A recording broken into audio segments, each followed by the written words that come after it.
Hi guys, welcome to We Work the Talk bersama aku Gaby dan aku Nada. Di sini kita udah kehadiran seseorang yang spesial banget nih guys. Siapa tuh Gab? Bener banget, kita sudah hadir bersama narasumber kita yang paling keren pada hari ini. Mari kita sambut bersama-sama Sir Ahmad Supardi. Hai guys. Cool banget tuh guys. Oke, jadi apa sih kerjaan beliau nih Gab? Beliau ini guys merupakan seorang jurnalis, fact checker, editor juga, dan juga merupakan seorang buku writer nih. Tapi nggak cuman itu doang loh Nat. Oh iya, karena beliau juga dosen kita Gab. Bener banget. Dosen kita dari semester 1 sampai sekarang guys. Itu benar-benar waktu yang panjang banget. Tapi nih Sir, kemarin kami sempat riset Sir. Kalau ternyata Sir juga punya YouTube ya, podcast juga. Oh iya. Iya, boleh. Cuman putus nyambung. Oh, putus nyambung. Kita sempat nonton juga beberapa videonya nih Sir, good. buat riset Subscribe. juga. Oke, sudah disubscribe. Kan kalau kita udah tahu nih Iya. nama podcastnya apa, mungkin boleh Sir di-spill dong nama podcastnya supaya yang lain juga pada tahu nih. Oke, podcast saya bernama Gedabrus. Apa tuh artinya? Gedabrus. Oh. Gedabrus itu bahasa Jawa Surabayaan, artinya adalah ngomong ngalur ngidul, pokoknya ngomong. Nggak harus ada konsepnya, pokoknya ngomong for the sake of filling the time. Oke. Berarti nanti setelah ini subscriber Sir Pardi harusnya naik ya guys. Bener. Karena udah kita promosin juga sekalian di sini. Di-share juga Iya, supaya makin di-share. banyak yang lain. Oke, kita start masuk ke topik nih guys. Jadi sekarang kita bakal bahas tentang misinformasi dan disinformasi di era digital, terutama literasi digital. Apa sih Kak Gap disinformasi dan Bener misinformasi itu? banget. Jadi sini aku mau kasih definisinya menurut informasi yang udah kita research juga sebelumnya sama tim kita yang lain. Nah, untuk misinformasi tersebut menurut Wardle dan Derakstein pada tahun 2017 ya, itu tuh mengacu pada informasi yang keliru, tapi itu disebarkannya secara tidak sengaja. Nah, kalau untuk disinformasi sendiri, itu ada penyebaran informasi yang memang tidak valid dan memang ada tujuan khusus untuk merugikan pihak lain nih. Oke. Kalau menurut Sir gimana tuh perbedaan antara disinformasi dan juga misinformasi tadi?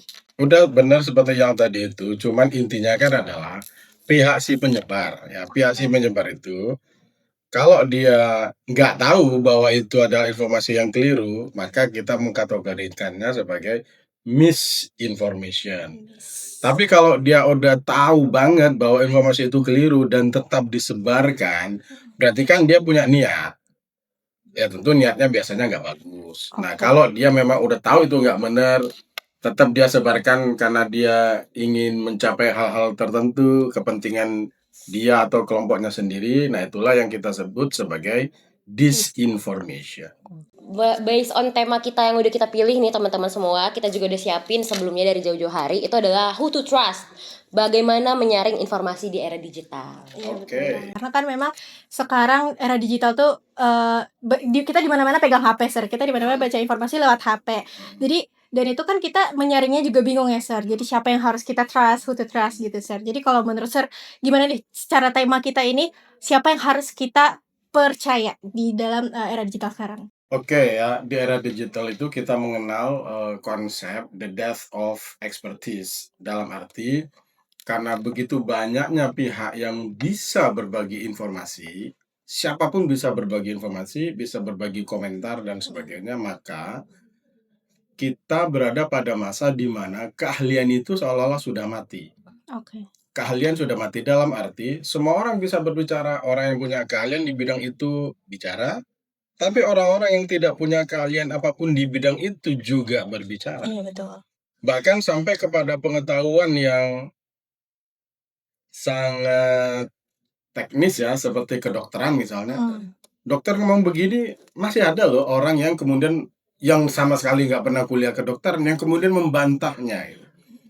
Ini kan sudah menunjukkan bahwa kita hidup di masa di mana orang-orang itu merasa mereka bebas menyampaikan pendapatnya, bahkan ketika mereka nggak paham tentang hal itu. Itu the death of expertise. Nah, karena itu, maka kalau untuk menjawab pertanyaan kalian, who to trust, ya tentu kalian harus pilih mereka yang kredibel. Mereka yang sudah kita yakini bahwa mereka memiliki semua kredensial untuk berbicara tentang apa yang mereka bicarakan. Contohnya begini, kembali ke contoh dokter tadi ya. Oke. Dokter tentu adalah orang yang sudah, menempuh pendidikan di bidangnya, di bidang kedokteran. Tapi kalau pembicaraannya bukan bidang kedokteran, maka dia tidak tiba-tiba menjadi narasumber yang layak kita percayai. Mhm. Misalnya ngomongin politik, dia bukan pasti dia nggak tahu, tapi dia belum tentu tahu, ya kan? Atau kalau misalnya dokter ngomongin fashion, dia belum tentu tahu.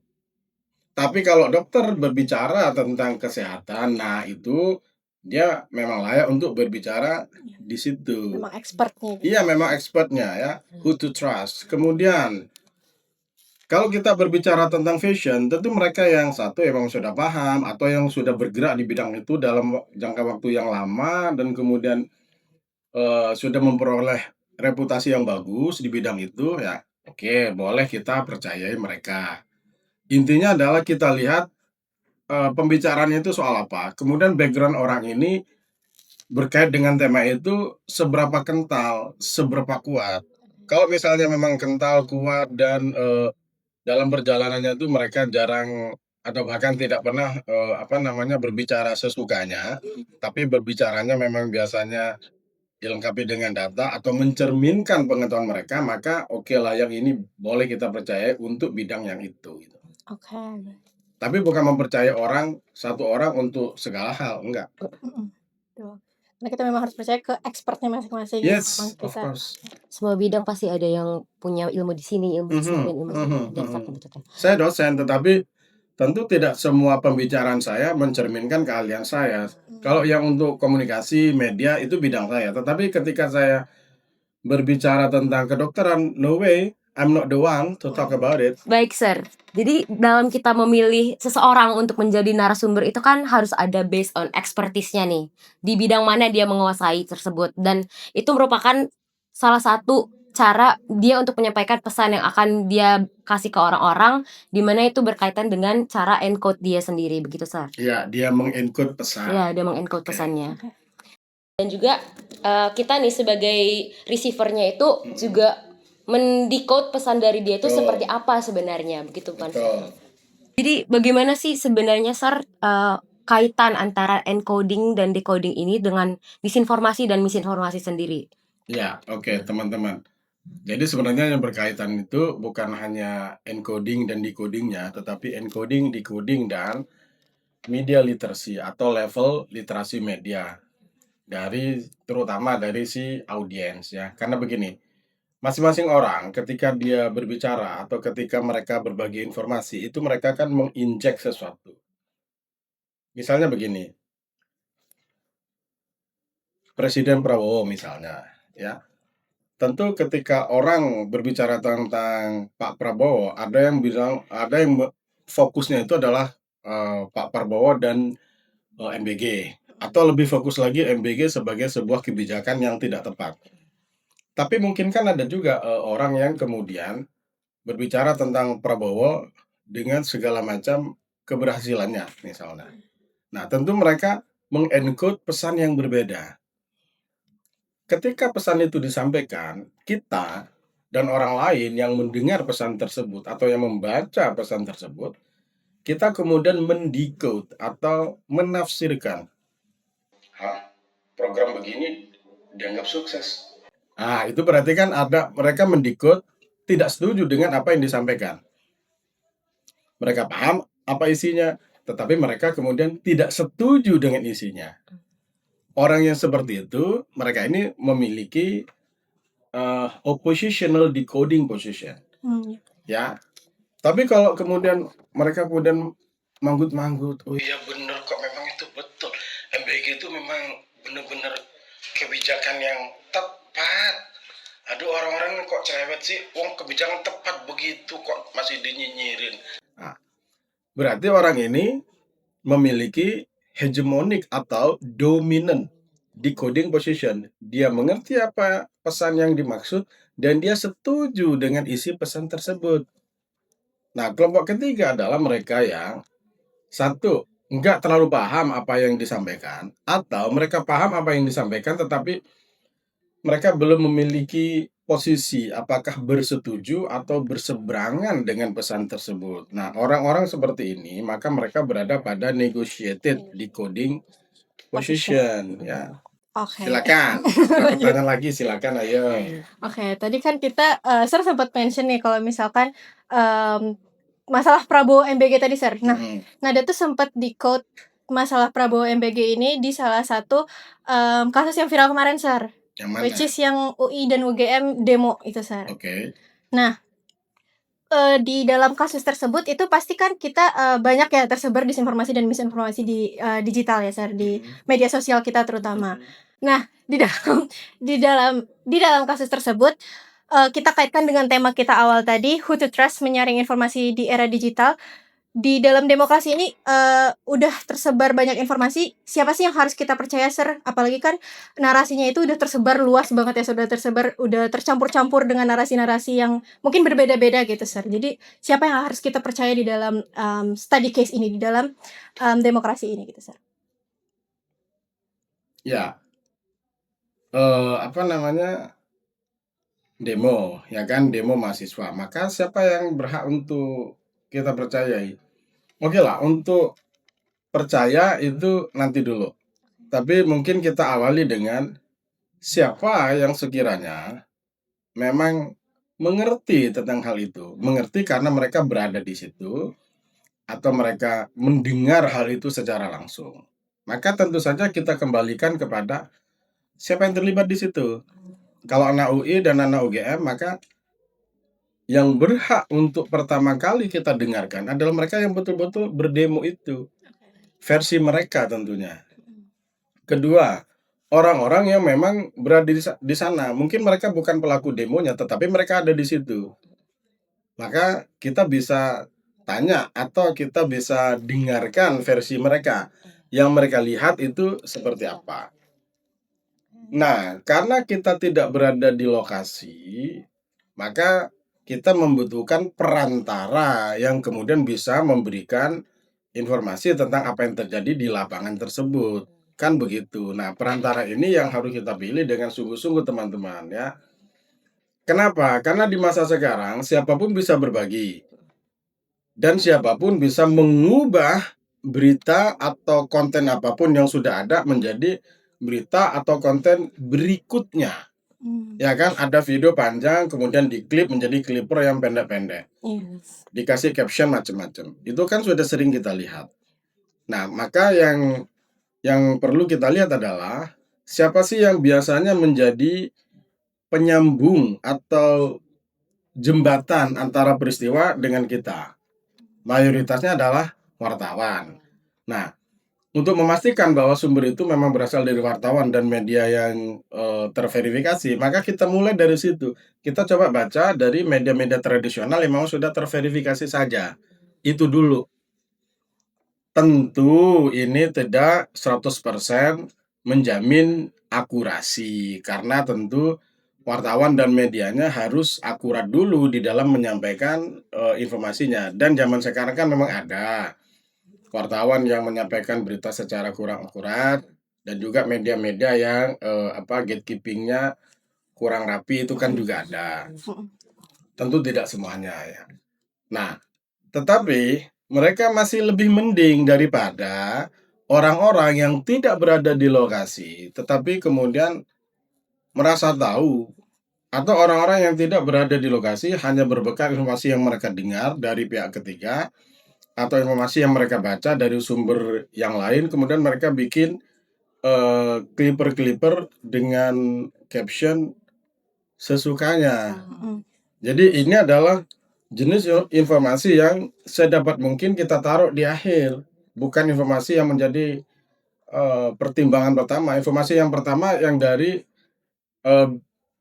jembatan yang kita percayai.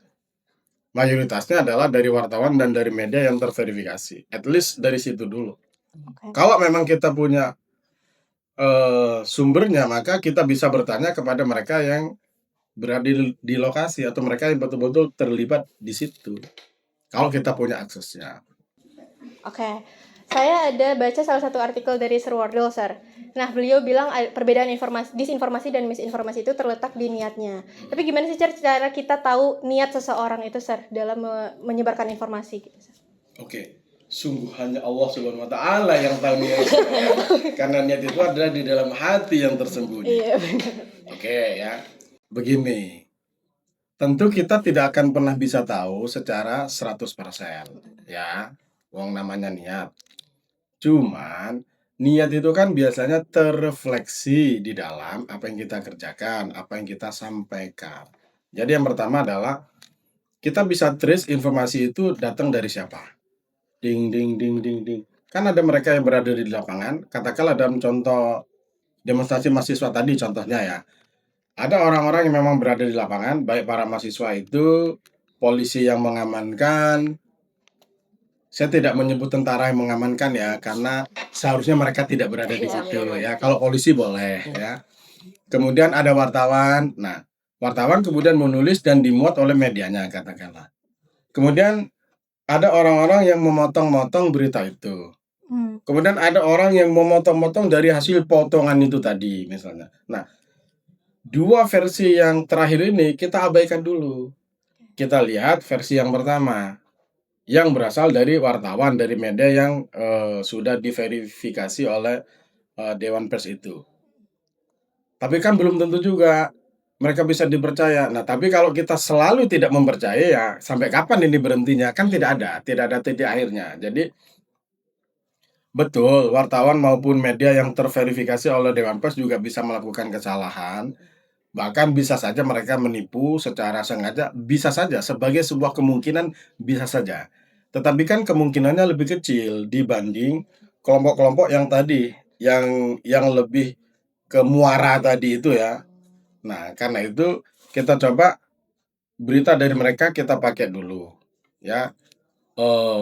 Kita lihat, kemudian orang-orang dengan literasi media yang cukup, mereka tahu bahwa sebuah berita itu mestinya mengandung 5W 1H, ya.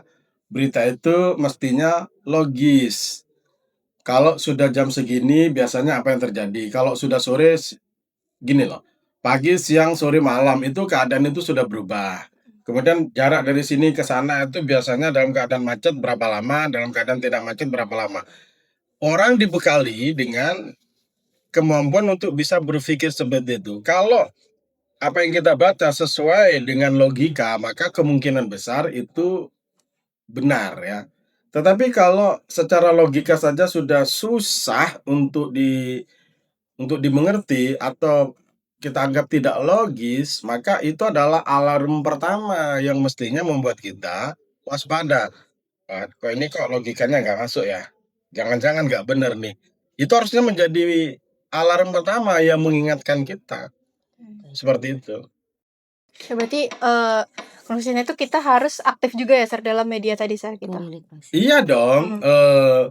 Aktif dalam arti kita kan menginterpretasi.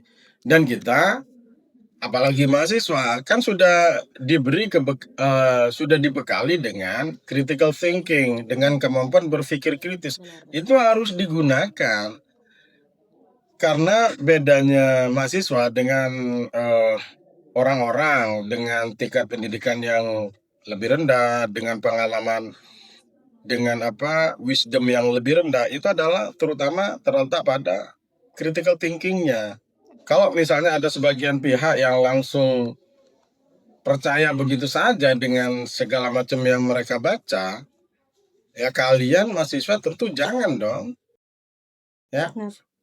Kalian kalau misalnya kalian membaca apapun kemudian kalian terima begitu saja, apa bedanya dengan bapak-bapak yang langsung bereaksi ketika melihat suatu postingan di WA dari kelompok sebelah, ya. Tiba-tiba saja mereka percaya, ya kan? Ya harus beda dong kalian. Ya, berarti itu bisa kita kaitkan dengan teori UGT itu, Sir.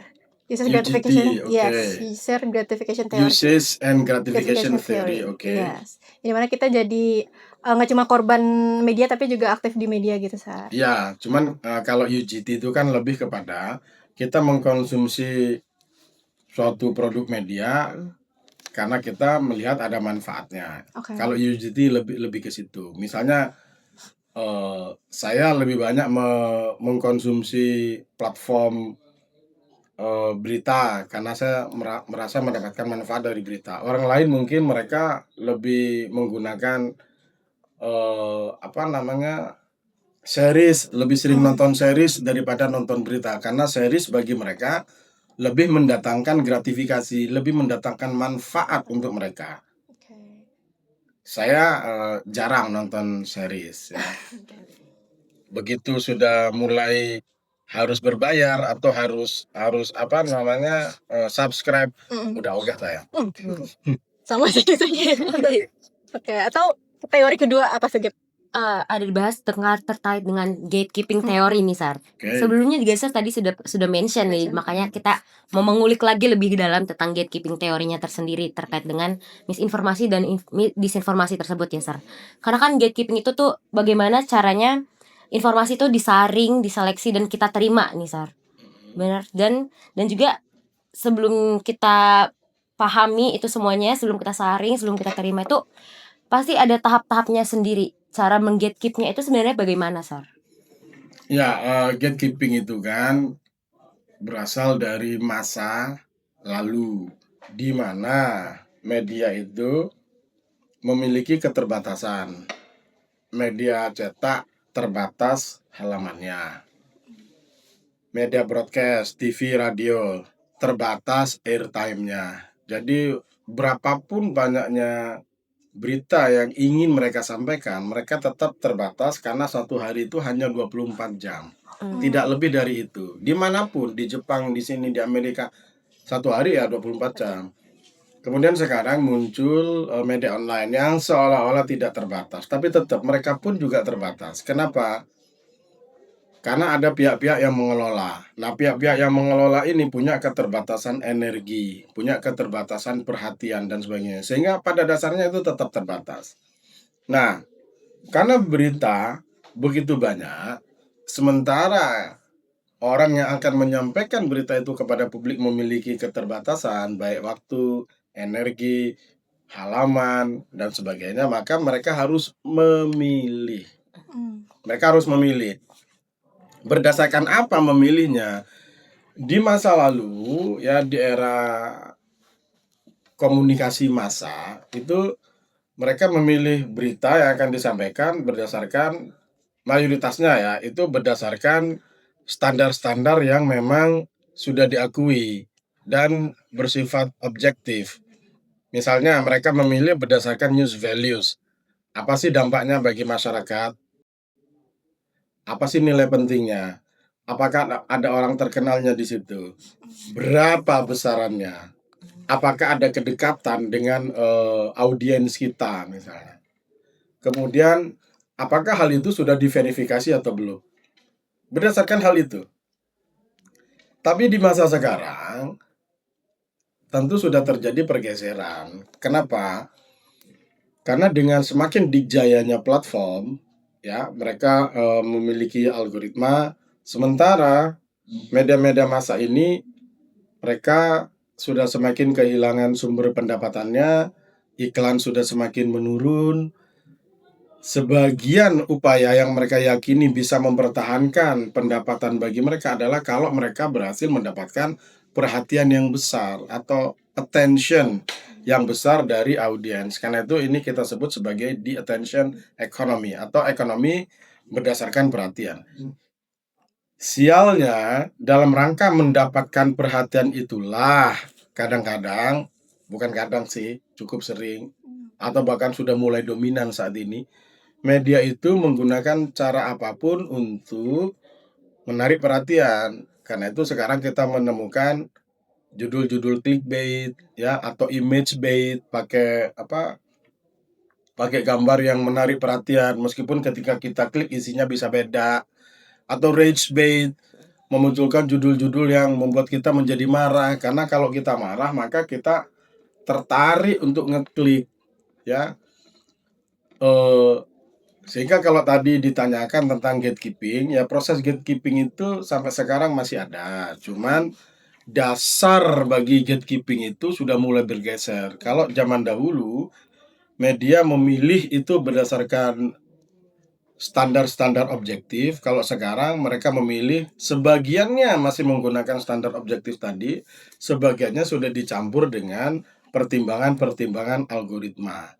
Atau malah ada yang sudah sepenuhnya hanya mempertimbangkan algoritma saja, mempertimbangkan audience matrix ya. Wah, kalau berita begini kayaknya bakalan rame di-share deh, bakalan rame di komen. Maka mereka memilih berita yang seperti itu atau memilih cara penyampaian yang seperti itu. Karena kalau itu rame, pengiklan akan datang. AdSense-nya juga semakin tinggi. Tapi kalau sepi kan anyep, AdSense-nya juga kecil gitu.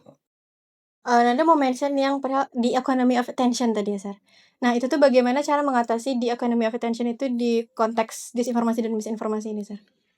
Ya, semakin media hanya fokus untuk mencari perhatian, maka semakin besar potensinya mereka mengabaikan standar-standar objektif itu tadi. Nah, mungkin tidak serta-merta menghasilkan misinformasi, tetapi memperbesar peluang untuk ke situ. Tapi tidak serta-merta pasti ke sana ya, hanya memperbesar peluangnya gitu. Tapi di sini saya ada sebenarnya pertanyaan khusus nih, Sar. Kayak yang Oh, yang tadi umum ya?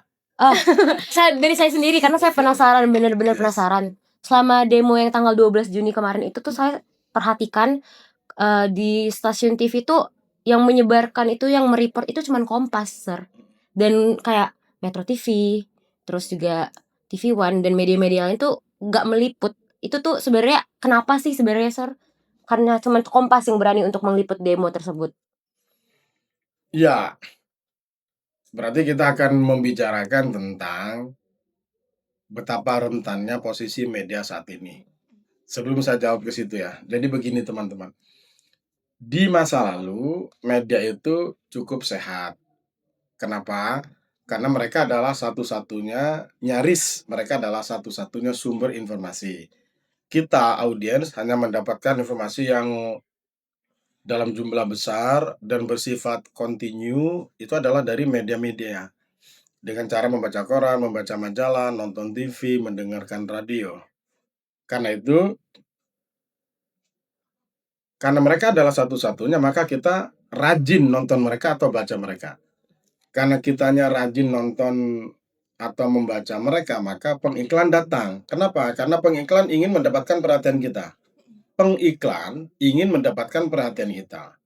Dan sarana bagi mereka untuk mendapatkan perhatian kita itu adalah dengan datang ke media, dengan meletakkan iklan-iklan mereka di media. Saat ini kondisinya berubah. Siapapun sudah bisa membuat berita, siapapun bisa menyampaikan informasi, tidak melulu dari media massa, sehingga media massa semakin berkurang base pembacanya atau base konsumennya itu sudah semakin berkurang. Karena semakin berkurang, maka pengiklan juga merasa, ngapain saya bayar ke mereka mahal-mahal kalau yang membaca mereka sedikit atau yang mengkonsumsi mereka juga sedikit. Ya mending saya datang ke tempat yang memang masih rame. Nggak apa-apa saya bayar di situ. Ya kan? Nah, karena pendapatan dari media itu semakin berkurang, maka mau tidak mau kan media harus mempertahankan bagaimana caranya agar mereka tetap hidup, agar mereka tetap memperoleh pendapatan, ya kan? Nah, kemudian mereka bisa saja, mereka kemudian semakin ke sini dalam arti berita mereka dibuat sedemikian rupa untuk menarik perhatian sehingga mereka terlupa kepada esensi beritanya atau standar-standar yang harus dipenuhi dalam rangka menyampaikan berita yang objektif tersebut karena mereka sudah terdorong untuk mendapatkan perhatian. Yang kedua, karena mereka begitu butuh kepada pengiklan, maka namanya juga orang butuh. Kalau orang butuh kan ya udah deh, gue turutin apa kemauan kalian, nggak apa-apa misalnya. Kan begitu, wong orang butuh, ya kan? Maka posisi media yang tadinya lebih kuat daripada pengiklan, sekarang posisi pengiklan yang lebih kuat dari media, sehingga pengiklan udah mulai bisa mendikte, "Enggak, aku nggak mau pasang di tempat kalian kalau berita kalian masih begitu. Coba kalau berita kalian dibikin begini, nah baru aku ke situ." Sialnya lagi, sekarang ini di media-media tradisional yang masih menjadi pemasang iklan terbesarnya adalah pemerintah, ya. Dibanding yang tadi. Nah, karena itu kalau mereka melihat demo itu adalah tidak sejalan dengan pemerintah, maka sementara media masih butuh duitnya pemerintah Sokong untuk dan hidup, maka agak susah berharap media untuk 100% objektif. Maka, wah kalau saya beritakan, jangan-jangan nanti pemerintah nggak suka, mereka nggak lagi pasang iklan di kami mati, repot. Nah, mungkin ada pertimbangan-pertimbangan semacam itu. Itu yang ngebuat medianya juga sedikit ya sering akhirnya ngeliput gitu, Sir.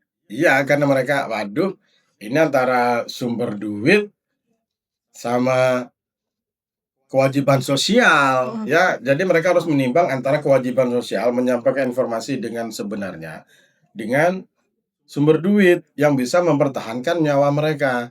Mereka harus memilih itu. Nah, Anda tentu sudah bisa melihat mana dan juga kapan atau pada isu apa mereka masih mencoba untuk Objektif tadi.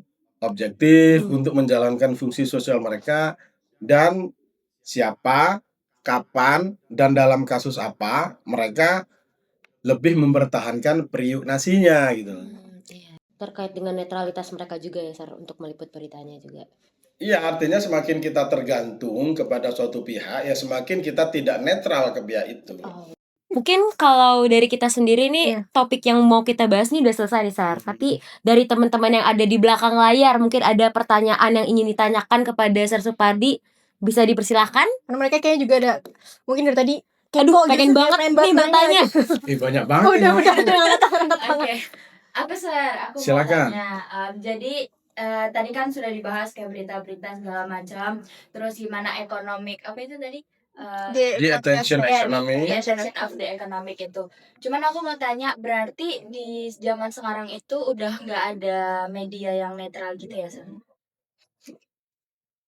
Untuk mengatakan tidak ada media yang netral itu kok sepertinya terlalu bold ya, terlalu berani gitu.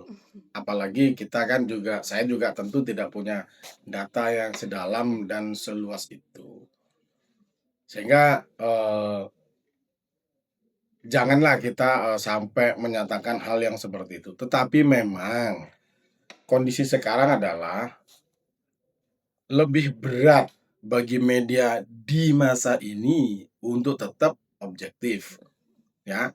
Netralitas itu kan salah satu elemen dari objektivitas ya. Untuk kemudian disebut objektif itu ada aspek faktualitas dan ada aspek imparsialitas. Nah, netralitas itu bagian dari kedua elemen tersebut. Kalau faktualitas itu adalah tentang apa yang disampaikan.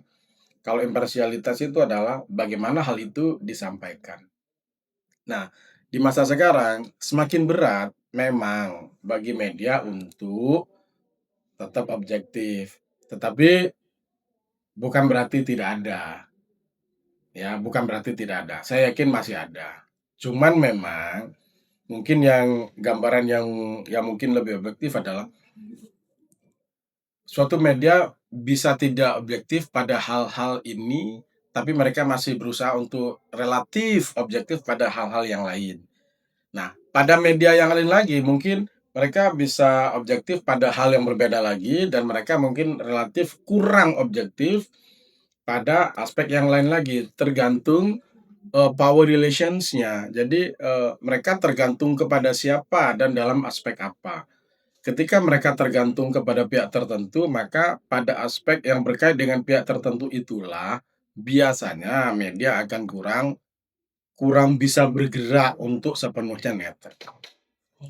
Menjawab enggak, Mbak? Sudah Sudah terjawab, Sar. Oke. Mungkin Next ada question, lagi iya, yang mau betul. bertanya nih? Oke, silakan. Follow up question sih, tapi sebenarnya Oke. terkait yang tadi, berarti penting bagi kita sebagai audiens itu memilih kita mau cari informasinya di platform yang mana. Misalkan ada satu insiden misal demo, dan si demo ini dia pemerintah kan, terkait pemerintah, jadi ada berita yang nggak mau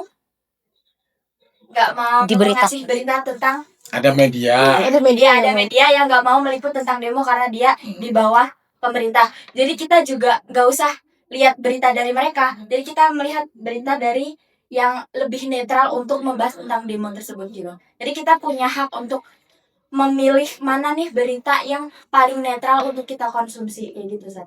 Ya, oke, thank you pertanyaannya. Iya, salah satu cara yang bisa kita lakukan tentu satu ya, satu mempertimbangkan reputasi overall dari siapapun yang informasinya akan kita gunakan, baik media maupun non media, ya. Yang kedua, kita baca dari banyak sumber untuk satu topik itu. Jadi tentang berita demo mahasiswa misalnya ya kita baca dari media massa konvensional, kita baca juga dari tokoh-tokoh, kan mereka sudah pada memiliki akun media sosial kan. Iya. Kita baca juga dari para mahasiswa itu sendiri, mungkin mereka punya akun, mungkin lembaga mereka punya akun. Intinya kita baca dari sebanyak mungkin sumber. Dari situ kan kita bisa melihat mana-mana data yang bersesuaian, mana-mana data yang tidak bersesuaian. Setelah itu, gunakan nalar kritis kita. Saya pikir itu. Critical thinking adalah yang utama ya guys dalam mencerna berita berusan. Oke, baik. Jadi karena kita sudah di penghujung acara kita ini, Sar, mungkin ada yang mau disampaikan buat teman-teman kita yang di rumah yang akan menonton podcast ini. Terutama anak-anak muda Iya. sekarang, karena kan kita lagi di tahap ini, secara tahap kita masuk ke era digital ini, Sar. Oke. Teman-teman, bijaklah dalam mencari sumber informasi. Ketika kita akan mengadakan atau mengambil sebuah keputusan, jangan tiba-tiba, tetapi ambillah keputusan yang berdasarkan data. Maka PR pertama kita adalah mencari data itu sendiri. Dan tentunya sebagai mahasiswa dan sebagai orang muda, sampaikan pendapat kalian, lakukan peran kalian untuk perbaikan bangsa ini. Jangan takut, jangan mageran. Oke, that's all ya. Bagus banget sarannya. Sangat insightful ya buat kita anak muda ini. Oke, thank you, Sar, udah mau ngobrol bareng kami. Sama-sama, thank you ya. Sudah mau hadir Iya, ke sini betul. jadi narasumber kita. Sama-sama. Tapi kita jemput tadi ya kamu. Oke, Baiklah guys, aku Gaby. dan aku Nada. We work the talk. Signing out. Thank you. Wah, Sar, kami antar lagi, Sar. Terima kasih banyak. Terima kasih banyak, Sar. Ya, Sar, sudah Udah ngajarin Iya. iya, Sarnya. podcast per pemula.